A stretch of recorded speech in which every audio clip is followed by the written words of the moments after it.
What do you learn about grief? Like 3 months on, going through a process like that where you lose a best friend. I have probably a better understanding with death and loss than most people, I think. Part of it from my time in the Marine Corps, I lost, 18 years old. I lost, well, if I go back, like a lot of my family members had passed when I was in high school. My uncle died of a drug overdose when I was 16 years old. Um, my grandmother shortly after that. My grandfather, my dad's dad, he died when I was like 10. And so like loss of family members and stuff. My dad's other uncle died when I was 24. But then in the Marine Corps, when I was in Iraq, I had lost a couple friends, some through suicide from results of after the war, and then Wow. some from the war. And then I became a firefighter paramedic.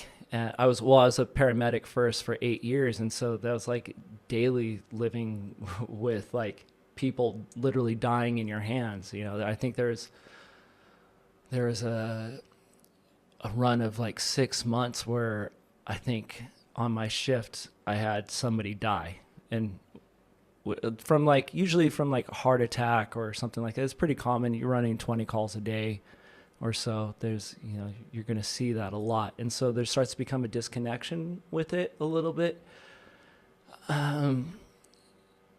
and also more of a connection with life because you start to really understand the fragility of life. And then about 4 years ago, I lost my dad to cancer. And losing a parent is something completely different because it's like when you plan your life and you think about all the things that you're going to do. And I recently got married. We're coming up on our 1 year anniversary next month. But my dad never got to meet my wife. He's never going to be a grandfather and stuff. And so it's like those kinds of experiences you miss out. And so the grief starts to come. Grief is about you, obviously. Death, like the loss of a friend, is always a selfish thing, right? Because after you die, it's, Aaron's not, well, I don't believe in an afterlife, which is actually comforting because eternity, that's a scary thing. That's more scary than anything else, whether it's, golden roads and angels and harps and whatever for eternity. I'm 44 and I get bored.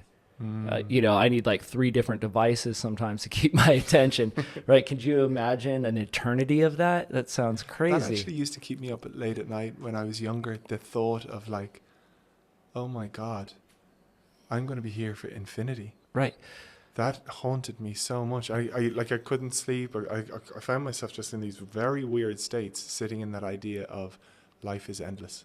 I think one of the reasons why so many rock stars and like celebrities and stuff commit suicide is because they get to a point where they're no longer growing, Mm. and life is growth is essential for happiness. It's one of the most essential things to feel content, to feel like your life has purpose or meaning, is to be moving towards something.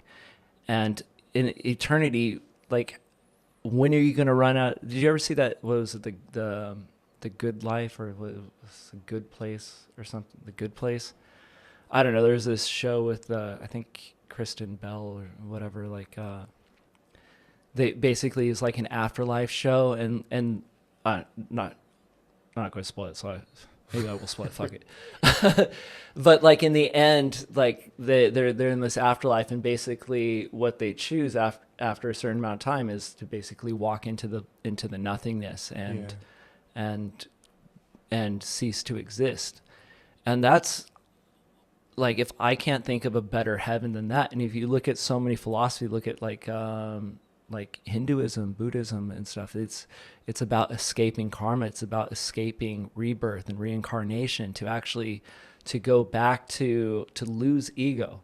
So Mm. whether there's an afterlife or not, like what we want in the afterlife is no longer to have an identity of who we are, so that there's no longer a tie to karma, no longer a need to grow, right? We just can simply cease to exist to get out of the rat race. So for like Aaron, passing on, like, he's either doesn't exist with my father not existing, like he exists only in our memory, only in our hearts, right? Mm-hmm. And so it's really about us. When we lose somebody, it's not about them.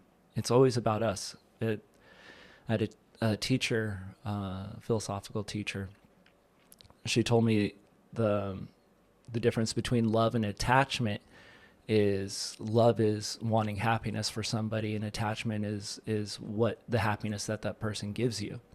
And when suffering comes from loss of attachment or like a separation, right? So when we have that separation, we are no longer getting fulfilled by that person, and that's where the suffering comes from.